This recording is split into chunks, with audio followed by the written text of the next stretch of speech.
자, 이제 구성요건에서 객관적 구성요건 요소의 내용들을 봤고, 우리가 풀어볼, 또 이제 정리하고 풀어볼 내용들은 이제 주관적 구성요건 요소에서 가장 이제 기본적 주관적 구성요건 요소라고 할 수 있는 고의입니다. 이 고의가 끝나면 이제 구성요건 사실의 착오, 그다음에 그것도 고의와 관련된 내용인데, 그건 이제 학설이에요. 학설하고 판례가 이제 겹치는 부분이고, 그다음에 과실, 결과적 가중범 이렇게 나가게 되면은 구성요건이란 이 형법 측면에서 가장 중요한 부분은 이제 끝나고, 자 그럼 이제 구성요건 고의에서 문제풀이 팁은 고의의 개념 자체를 사람들이 잘 안 외워요. 그래서 되게 속상한데, 같이 공부한 분들은 그 300형 기본 강의나 이런 것을 같이 공부한 분들은 고의가 뭐냐라고 하면 이제 입에서 줄줄 나왔으면 좋겠어요. 어떻게 나오냐? 객관적 구성요건 요소를 인식하고, 그것도 소극적 인식도 아니고 적극적으로 인식하고, 적극적 인식의 의미는 소극적 인식이 반대말인데, 소극적 인식은 인식이 없다는 얘기예요. 적극적 인식을 하고, 그다음에 그래서 다시 정리합니다. 객관적 구성요건 요소를 적극적으로 인식하고, 그다음에 실현할 의지가 있는 거. 그게 바로 고의의 개념이에요. 그러면 고의의 인식 대상도 풀려요. 아까 객관적 구성요건 요소를 인식 또는 적극적 인식하라고 그랬잖아요. 그럼 이제 객관적 구성요건 요소가 아닌 거, 위법성 요소, 책임 요소, 처벌 조건, 수축 조건, 뭐 이제 이런 것들은 고의 인식 대상이 아닌 거죠. 또 주관적 구성요건 요소도 고의 인식 대상이 아닙니다. 왜? 다시 한번 고의의 개념 뭐라고요? 객관적 구성요건 요소를 적극적 인식하고 실현할 의지가 있는 거. 그 의지는 이제 결과 발생을 희망하는 것도 되지만 미필적 고의라고 해서 그걸 이제 용인하는 정도만으로도 고의가 될 수 있다는 게 시험 많이 나오고 있고, 진짜 많이 나와요. 또 우리는 행위시 고의를만 인정하는 거지 사전 고의나 사후 고의는 부정합니다. 사전 고의나 이제 이런 것은 이제 미리 고의는 갖고 있었지만 행위 시에는 고의가 없는 거예요. 좀 이따 그거는 이제 문제도 한번 풀어볼게요. 그래서 추상적인 질문으로 2008년도, 08년도 검찰직에서 우리는 행위시 고의 인정 원칙이지만 예외적으로 사전 고의나 사후 고의를 인정한다는데, 그건 X 틀렸습니다. 사전 고의나 사후 고의는 절대로 인정하지 않습니다. 사전 고의, 사후 고의는 부정 안 돼요. 예외적으로도 안 됩니다. 그 다음에 이제 구성요건 착오라는 또 출제 포인트가 있는데, 그거는 이제 이 7장에 구성이 돼 있을 거예요. 그 다음에 고의의 범죄 체계론적 지위, 고의가 이제 구성요건, 위법성, 책임 이 세 군데 중에서 어디에 위치하느냐, 이런 것은 이제 그 위법성 조화사의 전제사를 차고 위전착을 푸는데 어떤 연결되는 까다로운 부분인데, 요거는 학설 판계야라고 그거를 갖다가 이제 그 이전에도 학설 판계야 무료 특강이 있었는데, 그거를 좀 더 최신 지문과 그다음에 예쁘게 더 정리해서 이걸 이 특강 형태로 하게 될 겁니다. 그동안은 이제 유료 특강이었는데, 이번에 이제 좀 더 가다듬은 다음에 이제 유료 특강인데, 그래도 딴 데보다는 쌀 거예요. 예상 가격은 뭐 한 8만 원인가 그렇게 생각하고 있는데, 그거는 이제 왜냐면 학설을 이제 시험에 나온 학설을 이제 이 일반적인 내용하고 너무 같이 섞어 놓으면은 정리가 잘 안 돼요. 그래서 그거를 이 학설 특강은 별개의 과목으로 부록으로 생각하시라는 얘기예요. 그래서 그거는 이제 요 고의의 범죄 체계론적 지위, 요 놈은 이제 바로 학설 판계하에서 다룰 것이다. 그거는 이제 프린트로 이제 카페에 올려놓을게요. 또 고의 인정 여부 판례는 쉬운 편인데, 뭐 이제 살인죄에서도 살인 고의가 인정된 거, 부정된 거 이런 거 있잖아요. 살인 고의가 부정된 것 중에서 대표적인 것은 이제 저기 뭐냐, 경찰분께서 트럭에 적재함을 갖다가 이제 조사하려고 뛰어 올랐는데, 그걸 밀었는데 정말 불행히도 떨어지면서 이제 후두부가 이제 도로에 부딪혀가지고 돌아가신 적이 있는데, 뭐 절벽이나 높은 데서 민 것도 아니고 트럭 위에서 민 정도는 살인고의가 부정되는, 나머지 막 인정된 이런 것도 있거든요. 그거 쉽단 말이에요. 그리고 강론과 겹치는 게 많으니까 강론에서 이제 많이 수록이 돼 있을 겁니다. 그리고 이제 이 고의도 이제 좀 총론의 특징을 좀 더 잡을 것이고, 그렇다고 굉장히 많이 빠져 있지는 않아요. 너무 걱정하지 마시고. 여기 나와 있네. 아까 고의라는 거. 객관적 구성요건 요소를 인식하고 실현할 의지다. 근데 인식은 이제 요새 그것까지도 물어보는데, 소극적 인식이라고 그러면 안 돼요.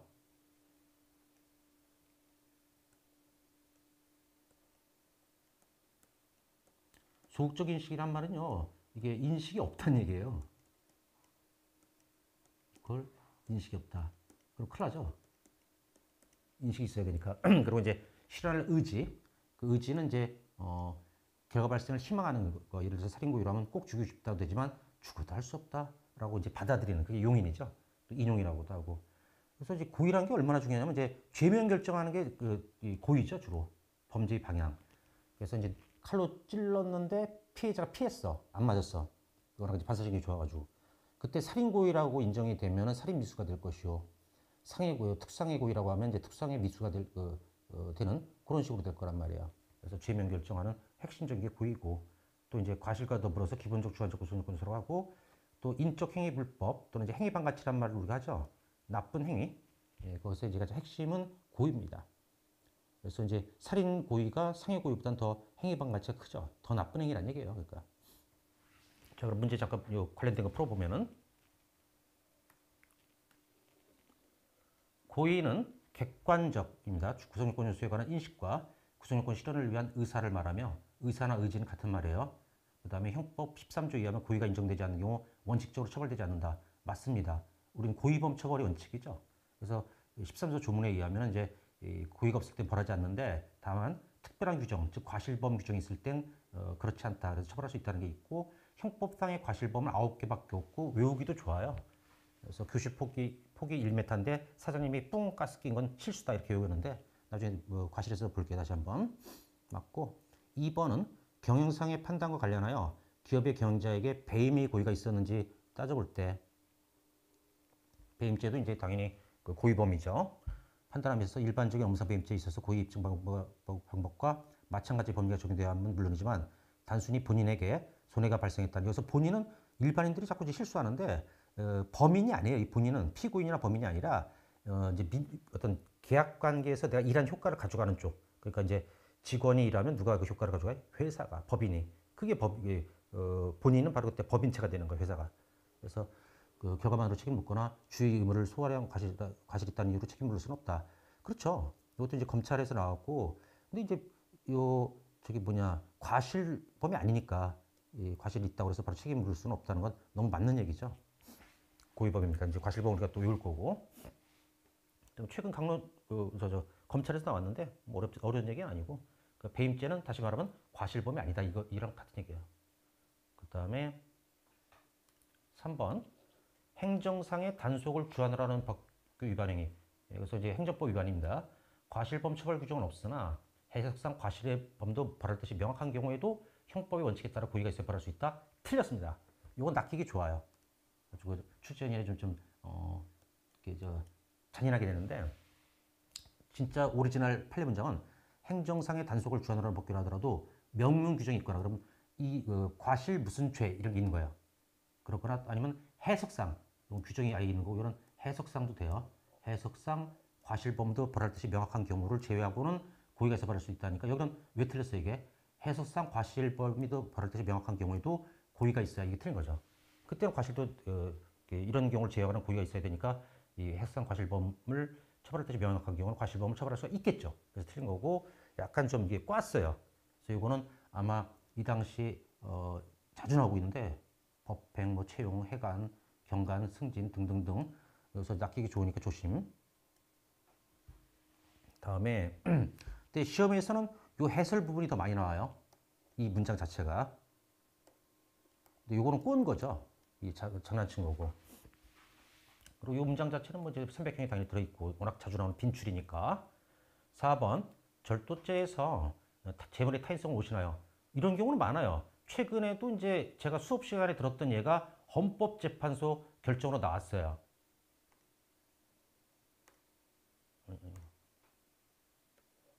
그러니까 이제 그 우산도 좀 비싼 거는 이제 한 몇십만 원짜리가 있더라고요. 이게 원래 사건 보니까 벤츠에서 만든 우산이라고 하는데 그 검정 우산을 갖다가 이제 음식점이나 이런 데 들어가면서 꽂고 A라는 사람이 들어갔습니다. 비싼 우산을.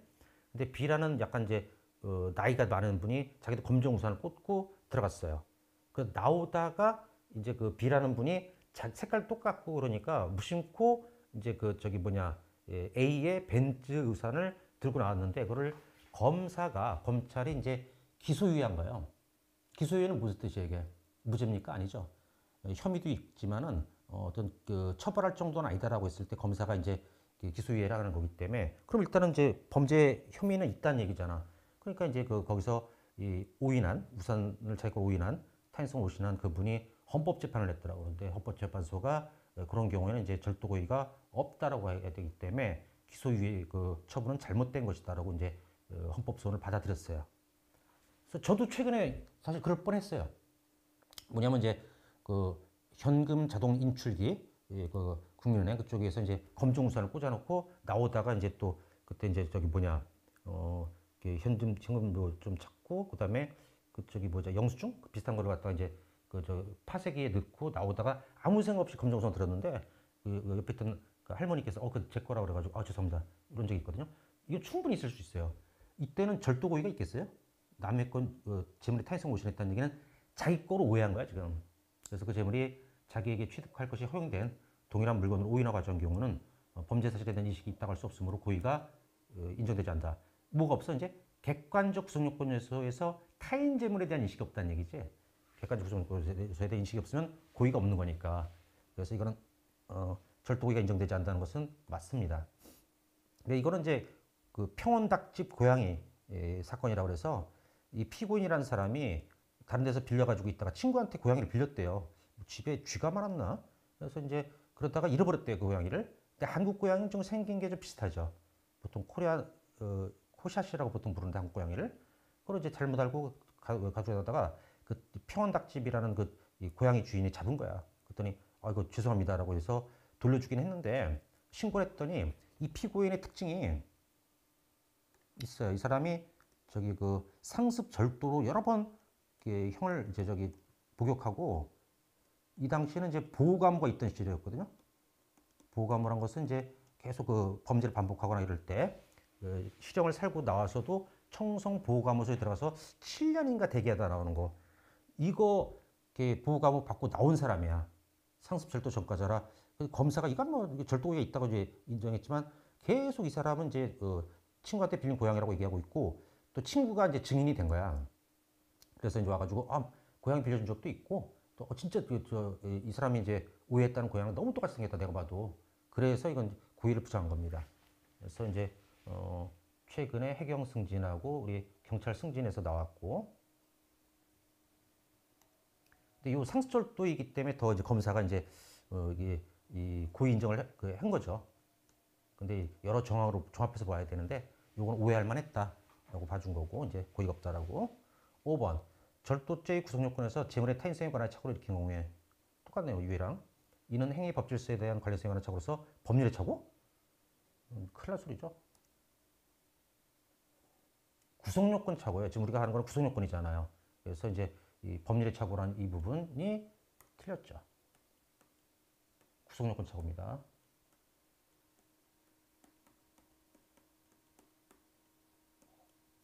법률의 착오가 아니라. 그래서 법률의 착오는 원래 오인의 정당한 이유를 따지는데 구성요건 착오는 그런 그 주문 표현이 없어요. 바로 법률의 착오 여기가 틀린 겁니다. 이런 걸 이제 개념 지문이나 문제라고 하죠. 이것도 비교적 변호사 시험에서도 나올 정도면 이게 저기 말장난을 좀 친 거죠. 근데 이거 뭐 틀릴 사람이 제가 볼 때는 거의 없었을 것 같고. 초짜 아니면은. 자, 6번은 임금 등 지급 월급 안 주면 이제 근로기준법이나 그런 것으로 이제 형벌을 가할 수가 있어요. 퇴직금 안 주거나 이러면은. 근데 여기서 중요한 부분이 있네요. 다툴 만한 근거가 있다. 사용자는 이제 오너입니다. 지급 의무의 준부와 범위, 얼마를 내가 퇴직금이나 이런 월급이나 이걸 줘야 되는지 다툴 만한 근거가 있다면 또 지급하지 않은데 상당한 이유가 있다고 봐야 하므로 그렇습니다. 그래서 뭐 퇴직금도 일정 기간 아마 근무하거나 이제 또 계약직은 아마 퇴직금이 없지 않아? 하여튼 이제 그게 그런 여러 가지 다툼의 정당 근거가 있을 때는 그때는 이제 고의를 안 준다고 보기는 어렵다는 거 맞죠? 최근 경관이고. 그다음에 이것도 비교적 최근 판례예요. 근데 어렵진 않을 거죠. 그래서 가끔 보면 내가 못 본 판례는 막 어렵다, 틀려야 된다는 강박관념이 있는 분이 있는데 여기서 이제 포인트를 잘 잡으시면 돼요. 다툴 만한 근거도 있고 상당한 이유도 있다고 보면은 그때는 이제 고의로 안 주는 거, 그걸 보기 좀 어렵다는 거. 요거는 이제 횡령죄에서도 비슷한 판례가 있죠. 누가 명의 시탁했는데 돌려달라고 했는데 이제 이 신탁자로부터 산 사람이 너 그거 돌려주면 내가 민형사 책임을 너한테 묻겠다고 내용 증명을 보냈지. 그러니까 이제 그런 법원 판단을 보고 그 법원 인정한 소유주한테 주겠다라고 했을 때 그건 횡령이 안 돼. 반환 거부가 정당한 이유가 있기 때문에 그런 식으로. 그래서 그 안 본 판례는 무조건 이제 어렵다고 생각하지 마시고 그냥 이제 잘 모르겠다 그러면 상식적으로 또 이제 그 문장 독해력으로 충분히 풀어낼 수 있어요. 쫄지 마세요 절대. 안 보는 거라 그래서 고인식 대상인 거는 요게 이제 최근에는 잘 안 나오는데 예전에 나왔을 때 이거 많이 어려워도 했거든요. 그래서 안전하게 집어넣었어요 저는. 고인식 대상이 되는 거. 행위의 주체. 자, 행위. 이거. 행위. 행위하는 이제 주체는 범인이죠. 신분범의 신분. 그래서 이제 수뢰죄에서는 자기가 공무원이라는 신분을 알아야 되고 행위 요소니까 부인정부작에서는 보증지가 있다는 거 알아야 되고 또 이제 위증죄에서는 자기가 법률에 의해서 선서 증인이라는 거 알아야 되고 등등등 이런 거 주체 주로 신분과 관련된 얘기예요. 그 다음에 행위 그러니까 객관적 구성 요건 요소는 행위 결과 인과관계잖아요. 행위 결과 또 줄게. 행위 결과 또 인과관계. 근데 이제 거동범은 인과관계가 필요 없죠. 그 다음에 이제 행위 쪽의 요소는 이제 주체, 아까 얘기했던 거, 객체. 그래서 아까 이제 타인 재물인 구조 모르고 내 건 줄 알았을 때는 절도고의가 없는 거예요. 고인식 대상에서 탈락되니까. 그래서 고인식 대상이 인식을 못했을 때는 고의가 기본적으로 없습니다. 행위하는 모습이나 수단, 특수폭행 같은 거는 위험한 물건의 휴대, 그런 또 사기죄에서 기망 이런 거, 또 행위하는 상황, 명예훼손죄나 모욕죄, 공연음란죄는 공연성이라는 상황이 있어야죠. 또 야간 주거 절도는 야간이라는 상황. 이것들이 이제 그 죄명을 결정하는 요소들인데 행위결과 인과관계에서 이 세 개는 이제 알아야 되고 고의인식 대상이 되고 그 다음에 가중적 구성요건이라는 것에서 존속살해죄에서 직기존속이라는 것은 사실은 요거는 가중적 구성요건 줘도 되지만 또 행위의 객체도 돼요. 그 다음에 감경적 구성요건에서는 이제 승낙살인죄는 형량이 줄거든요. 근데 승낙이 있다는 걸 알아야 되고 그런 얘기고 그러니까 크게 보면 행위 결과 인과관계 쪽이고 인식 대상이 아닌 거 이거는 이제 객관적 구성요건 요소가 아니라는 얘기죠. 여기는 객관적인 구성요건 요소가 아니에요. 추상적 위헌범은 이제 우리가 범죄 종류를 먼저 봤지만 그건 구성요건에 써있지도 않죠. 위헌 발생이 또 그 구성요건 요소가 아니니까 고인식 대상도 아니라 그랬지. 위법성 인식은 뭐야 이거는? 이거는 이제 주로 책임에 위치한 것으로서 위법성 인식이 없는 경우가 법률의 착오하고 두 종류예요. 위법성 인식이 만약에 없는 경우 주로 책임에서 다루는 거야 이거는. 그래서 법률의 착오, 법착오라고 짧게 쓸게요 그냥. 근데 이게 전자펜은 이제 자꾸 미끄러지니까 글씨가 원래 악필인데 더 좀 못생기게 나오네요. 그 다음에 위법성 조각사의 전세사실 착오, 예, 위전착. 이 두 가지 경우가 이제 법률 위법성 인식이 없는 경우거든. 근데 이거는 책임 요소잖아 결국은. 따라서 이거는 이제 객관적 구성요건 요소가 아니니까 고인식 대상이 아니고 책임 능력 14세 이상이고 14세 미만이 아니라는 거. 책임 요소. 객관적 구성요건 요소가 아닙니다. 상습성 같은 건 이제 우리 판례는 상습을 뭐로 봐? 신분. 그래서 공범과 신분에서도 다루죠. 그래서 이거는 이제 고인식 대상이 아니고 자기가 습관이 있다는 걸 법원이 판단하는 거지 지가 나는 습관이 있어요 없어요 이런 얘기 할 필요 없어요. 수주 조건, 친고죄 뭐 고소 이런 거, 처벌 조건. 근데 처벌 조건에서 친족 상도의 친족은 이제 처벌 조건에서 빠졌지 이건 지워버립시다. 그 328조 1항에 이제 저기 뭐냐 형변제 직결적 배우자 동거지 조가적 그 배우자 형변제에서 그래서 그때는 이제 처벌 조건인데 이제 유연이 떨어졌기 때문에 헌법 불합 증가하기 떨어졌기 때문에 이게 이제 그 친고죄로만 됐으니까 이제 소추 조건이야. 소추 조건은 이제 구성요건 위법성 구성요건 끝나고 위법성 책임 그다음에 한참 뒤가 있죠. 그다음에 주관적 구성요건 요소. 고의가 인정되기 위해서는 고의가 있어야 한다. 리던듯이 중원보원하는 거지. 그건 객관적 구성요건 요소만 알면 되니까 주는 안 돼. 처벌 규정이 있다라는 거. 그건 이제 법의 부진 용서받지 못한다. 그래서 고의 대상도 아니고. 그다음에 결과적 가정 보면서 중요한 결과. 만약 폭행치사에서 치사한 부분은 고의가 아니라 과실이지. 예견 가능성 있으면 되는 거. 고의인식 대상 아니고. 요걸 외울 때는 두 문자 딴 거예요. 추위. 추상적 위헌범, 위법성식, 책임, 상습, 소, 주조건, 주관적 요소, 요 처벌 조건은 이제 빼자고. 소주, 그 다음에 첨언 중은 알 필요 없다. 취 때문에 책상에 있는 소주를 먹은 중은 알 필요도 없다. 이렇게 하면 끝나겠어요. 안 되는 거. 이거는 경감부에서 한번 박스로 해서 몇 개인가 이렇게 틀린 거 골라라 하는데 요거 정리한 분들은 그때 맞았어요. 그러니까 철우라는 데 아끼는 제자 해병대 후배가 또 경감부 될 때 나온 거니까 벌써 한 7, 8년, 8, 9년 전? 뭐 전에 나왔겠다. 그때 되게 쉽게 풀었고 이거. 취 때문에 책상에 있는 소주를 먹은 중은 알 필요도 없어. 그건 중도 아니야. 중이 왜 소주를 먹어 이렇게 이제 거친 표현이지만. 다음에 고의 인식 대상과 논점하고 지문 정리해 보면 자 기수의 고의만 고의다. 이건 되게 의미 있는 얘기예요. 나는 이 범죄를 처음부터 실패할 거야. 그거는 범죄할 생각이 없다는 얘기예요. 그건 미수도 뭐야 실패해도 성공하고 싶었다가 실패하는 거죠. 그래서 이제 그 교사에서도 그런 거 응용해서 나오지. 교사자가 금고 안에 어떤 훔칠 물건이 없다는 걸 알면서 절도를 교사한 거야. 그러면 이거는 이 기수의 고의가 없으니까 이런 교사가 안 된다고.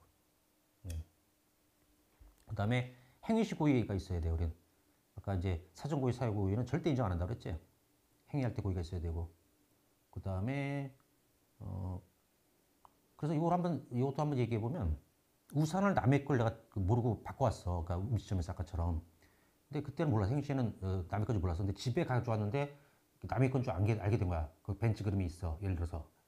근데 돌려주기는 또 언제 이걸 찾아서 또 돌려줄까 봐 귀찮은 거야. 안 돌려주더라도 그거는 이제 행위 시에는 절도 고의가 없잖아. 절도 안 됩니다. 그 다음에 고의는 누가 가지고 있어야 돼?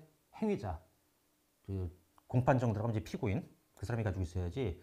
피해자가 뭐 어떤 인식 여부는 고의 대상이 아니다라는 거. 이것도 이제 뭐 당연한 얘기인데. 이게 나중에 강제추행죄에서 이제 어떤 놈이 여고생 뒤에 몰래 소변을 쌌거든 등에다. 피해자는 몰랐어요. 그 추행한 줄. 근데 그 범인은 알고 있잖아. 추행한다는 거. 그래도 얘는 이제 강제추행이 될 수 있고 피해자 인식은 이제 필요 없다 이런 얘기가 나오는 게 바로 이런 거예요. 행위자 갖고 있어야 되고. 그 다음에 강간죄에서 피해자 나이는 고인식 대상이 아니지만 왜냐면 강간죄 형법에서는 나이 제한이 없어요. 그래서 그지만 미성년자 의제 강간은 요 나이 제한 있죠. 13세 미만. 그래서 고인식 대상이다. 상이란 말이 빠졌네.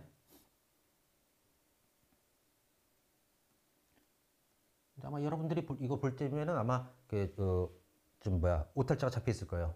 자, 끝나고 나면 이제 또 바로 정정하니까. 그다음에 3번 형법 167조 1항의 일반 물건 방화죄에서 공공위반성이 고의인식 대상이 된다. 그래서 여기가 좀 어려웠는데 167조 1항의 일반 물건 같은 경우는 사실은 이제 건조물이에요. 건조물. 아이고. 그래서 이제 이거는 아니구나. 건조물이 아니구나. 자, 물건. 저 눈이 좀 잘못됐나? 그래서 이건 구체적 위헌범이니까 경방화죄니까 고의인식 대상이 됩니다. 추상적 위헌은 안 되지만 수뢰죄에서 자신이 공무원이라는 사실. 그다음에 이건 신분이죠. 사전 수뢰죄에서 공무원이 된 사실은 고의인식 대상이다. 그러면 틀렸어요. 어디가 틀렸을까요? 조심. 여기는 맞아요. 공무원이란 거는. 근데 사전 수뢰죄에서 공무원이 된 사실은 이제 사전 수뢰죄에서 공무원이 된 사실은 처벌 조건이에요. 이거는 객관적 처벌 조건. 인적 처벌 조건 조학 사유는 이제 형법이 사라졌지만 객관적 처벌 조건은 남아 있어요. 사전 수뢰죄. 객관적 처벌 조건. 그래서 아까 고의인식 대상에서도 처벌 조건은 여전히 유효하구나. 왜냐면 객관적 처벌 조건은 남아 있으니까 친족 상도례나 인적 처벌 조학 사유가 이제 사라진 거지. 요게 이제 고의 대상이 아니라고. 객관적 구성요건 요소가 아니니까. 그 다음에 목적은 고의인식 대상이라면 틀려요. 목적은 생각이죠. 이것도 어떻게 보면. 그래서 주관적 요소예요. 그것도 초과된 주관적 위법 요소라고 빨리 얘기하죠. 그래서 안 됩니다. 객관적 구성요건 요소만. 폭행치사죄에서 사망 결과는 이제 중한 결과잖아. 고의인식 대상이라면 틀리고 예견 가능성이 있으면 되죠. 인식까지 필요 없고. 정당방위는 이제 위법성 조각 사유니까 이거는 현재 부당한 침해라는 객관적 전제사실 또는 요건, 요거는 고의인식 대상이 아닙니다. 구성요건 요소가 아니니까. 방어의사도 이거는 주관적 정당화 요소라 또 정당방위는 위법성 요소죠. 인식 대상이라면 틀립니다.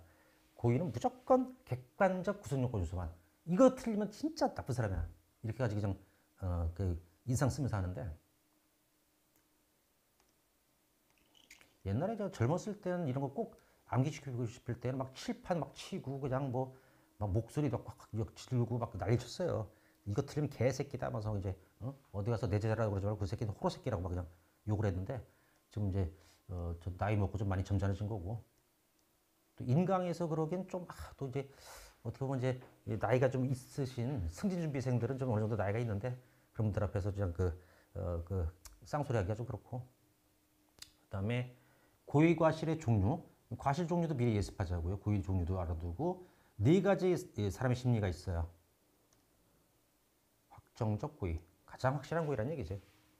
불확정적 고의가 이제 미필적 고의이고, 그다음에 인식이 있는 과실, 또 인식도 없는 과실이 있다. 이렇게 사람 심리를 네 개로 나눠본 거야. 그럼 객관적 구성 요건에서 지적 요소, 인식 대상, 이건 이제 알아야 인식은 어느 정도냐면 적적 인식이 필요하고 미필적 고의도 고의니까 인식은 필요한데, 둘의 차이는 여기에요. 확정적 고의는 희망하는 거, 꼭 죽이고 싶다, 꼭 모모하고 싶다. 용인설이 우리나라 판례인데, 미필적 고의는 용인만 있습니다. 인식도 객관적 구성 요건 요소는 적적으로 알고 있지만, 적적 인식이라는 얘기는 알고 있다는 얘기야. 그냥 알고 있다, 알고. 소극적 인식은 뭐라고 그랬어?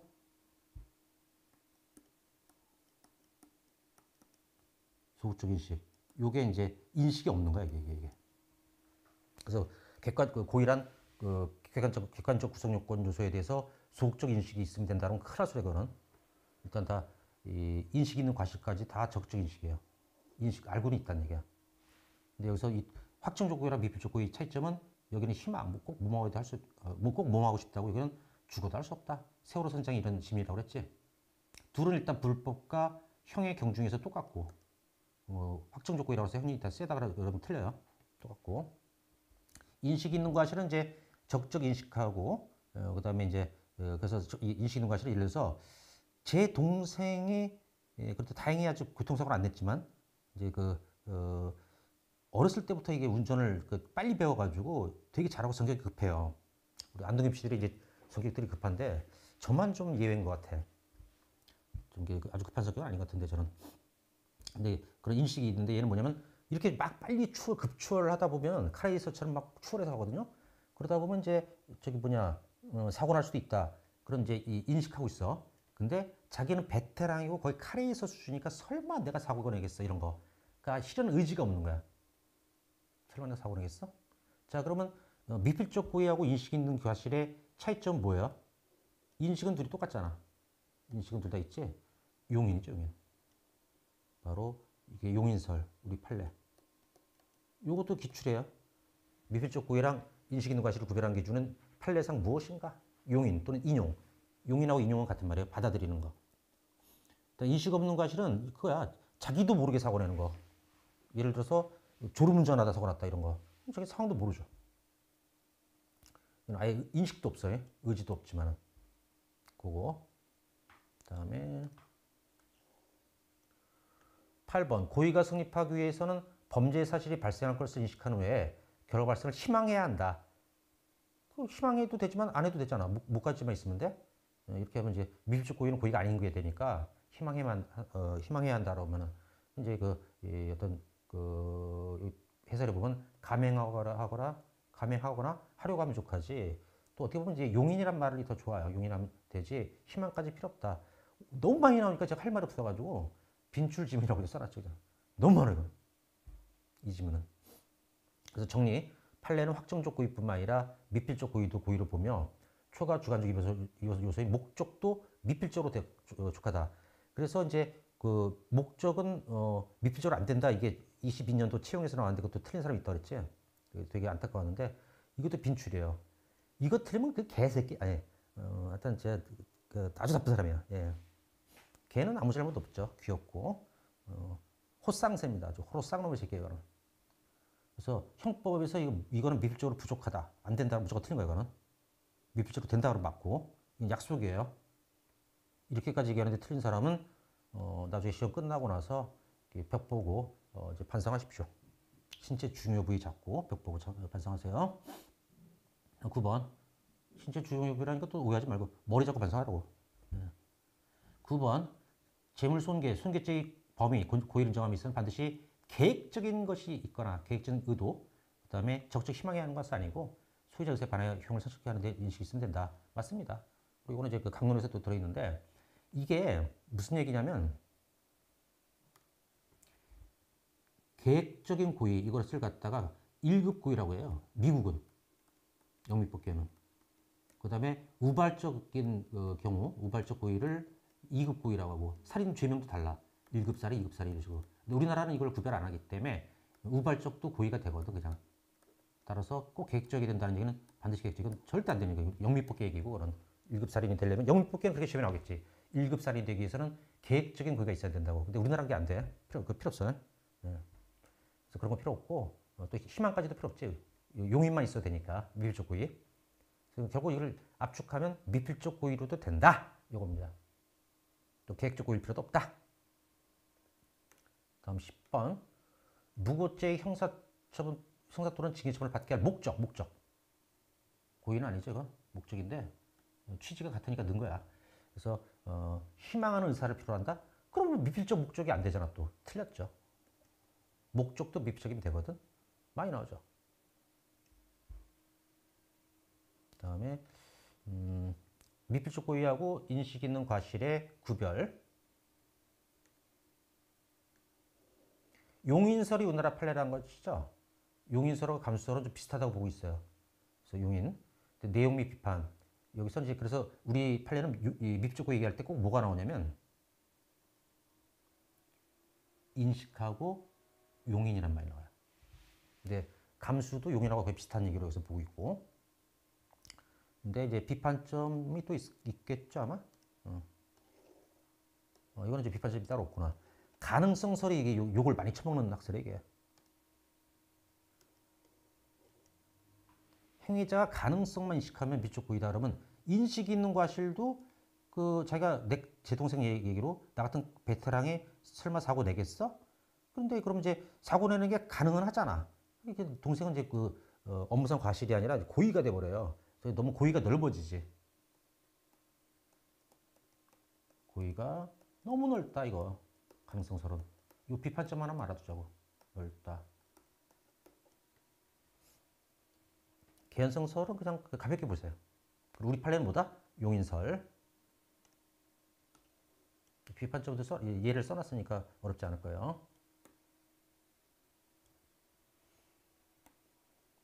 자, 그럼 여기까지 받고 그 다음에 이제 이어서 잠깐 쉬었다가 이제 문제 쭉 푸는데 어렵지 않을 거예요. 앞에 워낙 그 요약 정리 잘 해놨기 때문에 잠깐 이제 여러분들은 인강 들으는 분들은 그걸 이제 딱 그 앞에 요약해 놓은 거를 차근하게 한번 보고 이제 문제를 먼저 쫙 풀어보세요.